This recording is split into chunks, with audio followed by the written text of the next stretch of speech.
नमः संस्कृताय। BHU gold medallist सर्वज्ञ भूषण सर के निर्देशन में संस्कृत की निःशुल्क क्लास हेतु YouTube में संस्कृत गंगा चैनल को सब्सक्राइब करें। संस्कृत गंगा, दारागंज, इलाहाबाद। मित्रों नमः संस्कृताय। मैं हूं संस्कृत गंगा दारागंज प्रयागराज से सर्वज्ञ भूषण और आप 12 मॉडल पेपर प्राप्त कर चुके हैं। लीजिए 13वां मॉडल पेपर है और बस 1-2 मॉडल पेपर आप ले लीजिए, इतना बहुत है। 10 क्वेश्चन के लिए आपको कितना पढ़ना है? जितना पढ़ लिए उतना बहुत है, बहुत ज़्यादा पढ़ने की ज़रूरत नहीं है। जितना आपने पढ़ लिया उतना मज़ा है। क्यों? लीजिए, प्राथमिक शिक्षक भर्ती परीक्षा आपको 6 जनवरी को देना है। बस 1-2 दिन पहले आप खूब खाइए और चाँप के सोइए।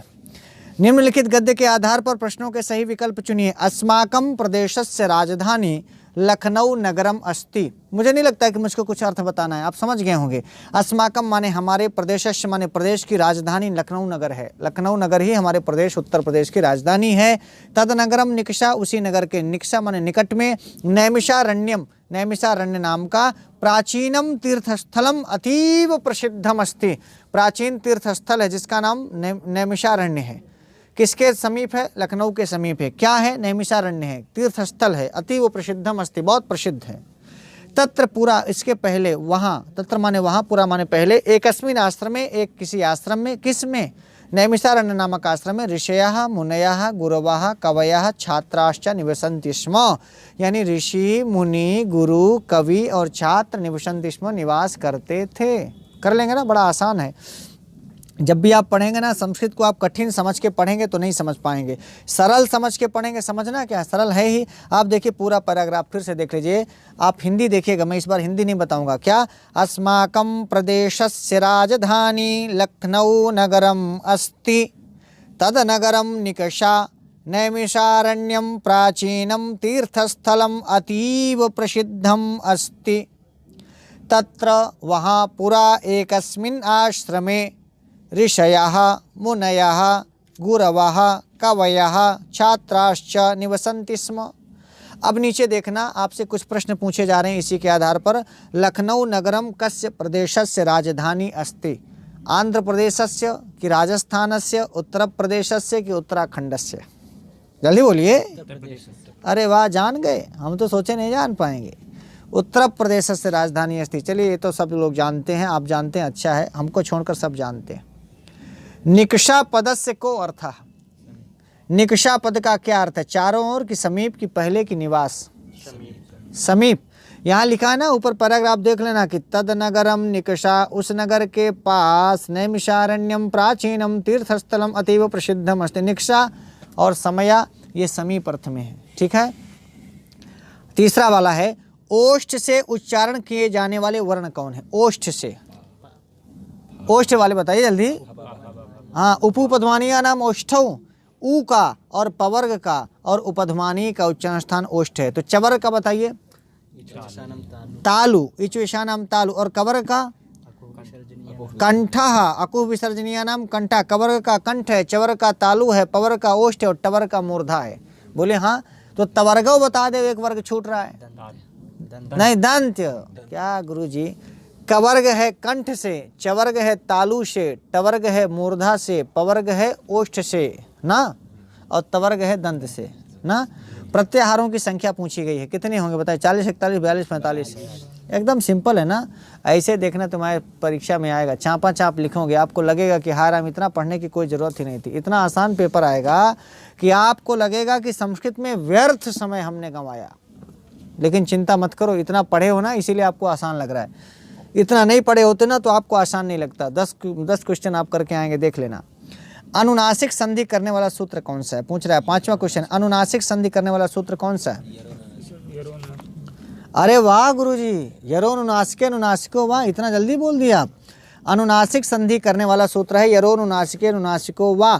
अर्थात अनुनासिक वर्ण यदि बाद में आए तो पदांत यर वर्णों के स्थान पर विकल्प से अनुनासिक आदेश होता है। यही हुआ ना। अनुनासिक का अर्थ है कि उसी वर्ग का पंचमाक्षर हो जाना। यर एक प्रत्याहार जिसमें हा को छोड़कर सभी व्यंजन आते हैं, पता है ना। हैवरट के या से शुरू होगा और शक्सर के रा तक जाएगा, तो हल में भी हा छूट गया, उधर हैवरट का हा छूट गया। यर प्रत्याहार की बड़ी मज़ेदार बात यह है कि हा को छोड़ दो तो पूरा हल ही है। ये पूरे व्यंजन गिने गए हैं यर प्रत्याहार में, किसको छोड़कर? हा को छोड़कर। कर लेंगे ना। तो अनुनासिक संधि करने वाला सूत्र पूछ रहा है, तो क्या लिखेंगे? यरो नुनासिके नुनासिको वा। अच्छा, मोनुस्वारा से कौन सी संधि होगी? अनुस्वार संधि। खरिचा सूत्र से कौन संधि होगी? चर्तो संधि। कौन सी संधि? चर्तो संधि। अब एक सूत्र और बचा है, कौन? अनुस्वार से, यही परसवर्ण, ये परसवर्ण संधि करता है। बोलो हाँ या ना? पहले सुन लीजिए, मैं संधि बोलता हूँ, सूत्र भी बोलता हूँ, ध्यान से सुन लीजिए। इष्टुत्व संधि का सूत्र है स्तोश्चुनाश्चु। बोलिए गुरुजी। हाँ हाँ, स्तोश्चुनाश्चु। और इष्टुत्व संधि का सूत्र है इष्टुनाष्टु। क्या संधि का सूत्र है? इष्टुनाष्टु। बड़ा लोड ले रहे हैं क्या? हैं? लोड मत लीजिए, मुस्कुराते रहिए, मुस्कुराहट नहीं खत्म होनी चाहिए। 6 जनवरी तक एकदम चपाचप मुस्कुराते रहिए। नींद आए तो चाँप के सोइए, एकदम लोड मत लो गुरु। हाँ, नहीं फ़ोन करके भौजी को बता देंगे यहाँ से, माने हमारी नहीं भौजी हैं, बच्चों की भौजी हैं। आप इसका अर्थ अनर्थ मत लिया करिए कि गुरुजी हमारी पत्नी को भी भौजी कह देते हैं। नहीं, बच्चों की भौजी को बता देंगे कि आप सोते हैं, पढ़ते नहीं। तो हम बता रहे थे आपको, इष्टुत्व संधि का सूत्र स्तोश्चुनाश्चु, इष्टुत्व संधि का सूत्र है इष्टुनाष्टु, और जस्तु संधि का सूत्र है झलाम जशोन्ते। क्या है? अच्छा, चर्तु संधि का सूत्र क्या होगा? खरिचा। खर्चा नहीं, खरिचा। हाँ, क्या बताएं गुरुजी, खर्चा कम हो गया क्या आपका इस समय? अच्छा है, खरिचा। अनुस्वार संधि का सूत्र पूछेगा तो मोनुस्वारः। तोरली संधि या लत्व संधि का सूत्र पूछेगा तो तोरली सूत्र है। परसवर्ण संधि का सूत्र पूछेगा तो अनुस्वारस्य, यही परसवर्णः।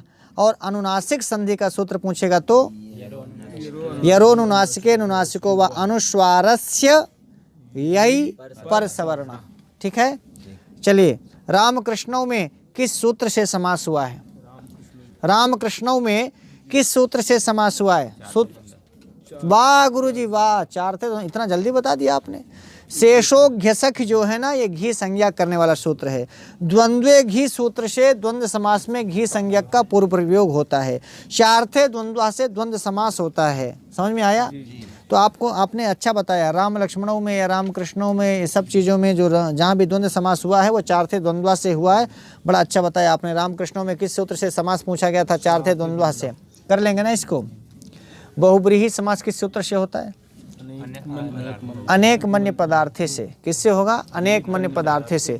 और तत्पुरुष में आपने देखा होगा कि द्वितीया श्रितातीत पतित गतात्यस्त प्राप्ता पन्नई से द्वितीया तत्पुरुष होगा। तृतीया के लिए दूसरा सूत्र है, चतुर्थी के लिए दूसरा सूत्र है, पंचमी के लिए दूसरा है, षष्ठी के लिए दूसरा, सप्तमी के लिए, सबके लिए सूत्र हैं। ठीक है, और कर्मधारय में भी 2-3 सूत्र है। इसलिए सूत्र और शुद्ध समास और समास विधायक सूत्र भी आपको पढ़ लेना चाहिए। कर लेंगे ना, समास और समास विधायक सूत्र। इससे क्या होगा ना, मान लो इसी तरह के दूसरा कोई सूत्र पूछता है तो आप कर लेंगे। जैसे चार्थे द्वंद्वा पूछ लिया कि इससे कौन सा समास होता है? द्वंद्व समास।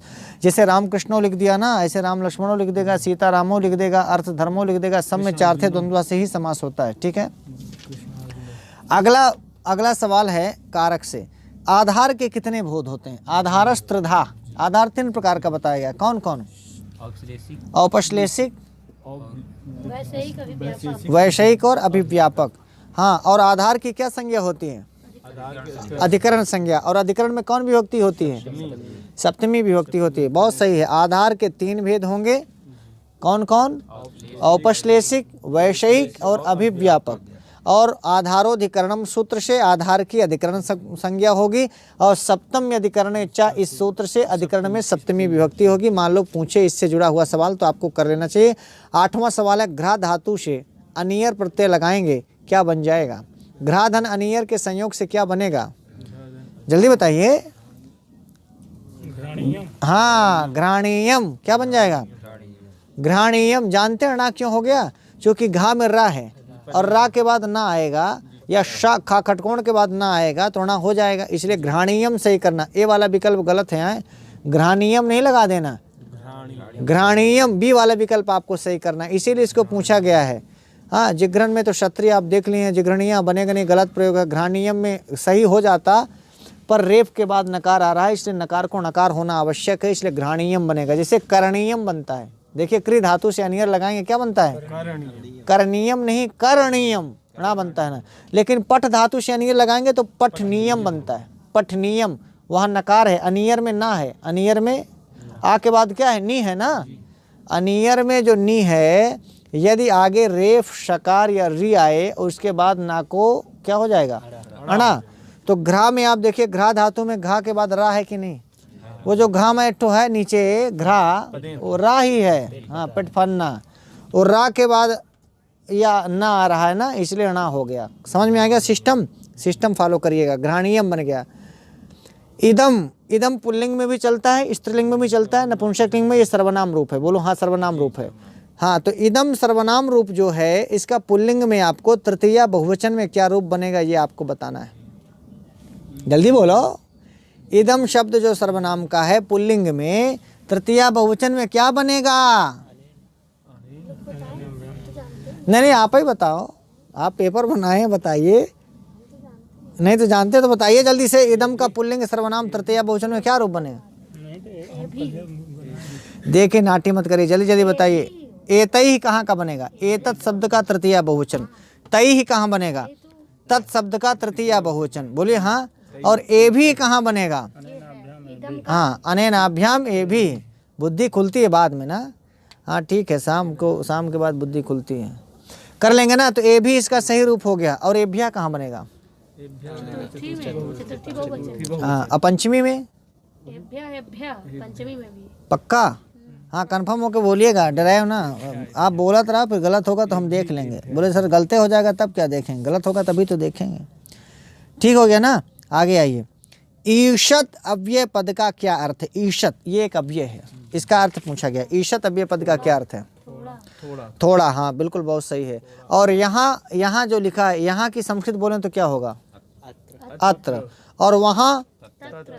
और एक बार? हाँ, सकृत और असकृत शब्द है ना। हाँ, वो भी अव्यय पद है। और शीघ्र की संस्कृत क्या होगी? शीघ्रम। अरे वाह, क्या शेर बोलता है एक कई बार। कर लेंगे इसको ना। तो ये 10 मॉडल पेपर थे आपके लिए। क्षम्यताम, 10वां क्वेश्चन हो गया। और ये मॉडल पेपर नंबर कौन सा है? Model paper number 13। एक आध मॉडल पेपर मैं आपको और दूंगा ताकि आपको कोई दिक्कत ना हो। परीक्षा के पहले बस आप ऐसे देखते जाइए 10 में 10 आ रहा है कि नहीं, 9 आ रहा है, 8 आ रहा है, चिंता मत करना। 8, 9, 10 में से जो भी आ रहा है अच्छा है। बाकी चीज़ों की आप तैयारी करते रहिए। बस एक चीज़ ध्यान रखना, लोड नहीं लेना है, अनलोड रहना है। बोलिए, अनलोड रहना है। हाँ, मतलब दबाव में नहीं रहना है, परीक्षा का प्रेशर नहीं लेना है, मस्ती में रहो, मौज में रहो। कुछ लोग हमारे पढ़ाने को कहते हैं कि सर पढ़ाते कम, मजाक ज़्यादा करते हैं। मजाक इसलिए करते हैं कि आपके शरीर में, आपके मस्तिष्क में, जो आपकी मानसिकता में जो परीक्षा का प्रेशर चढ़ा जा रहा है ना, वो चढ़ने ना पाए। नहीं, बुखार चढ़ जाए ना तो फिर व्यक्ति को बड़ा कष्ट होता है। तो जब बुखार चढ़ता है तो व्यक्ति का टेम्परेचर बढ़ने पे बड़ा कष्ट होता है। तो परीक्षा का टेम्परेचर बढ़ जाएगा ना, तो जितना आप पढ़े हैं ना वह भुला जाएगा। इसलिए परीक्षा का टेम्परेचर बढ़ने ना पाए। खूब बढ़िया रसगुल्ला खाओ, समोसा खाओ और अच्छे से परीक्षा देने जाओ। बस आज इतना ही। नमस्ते संस्कृताय। शुभ संध्या, शुभ रात्रि।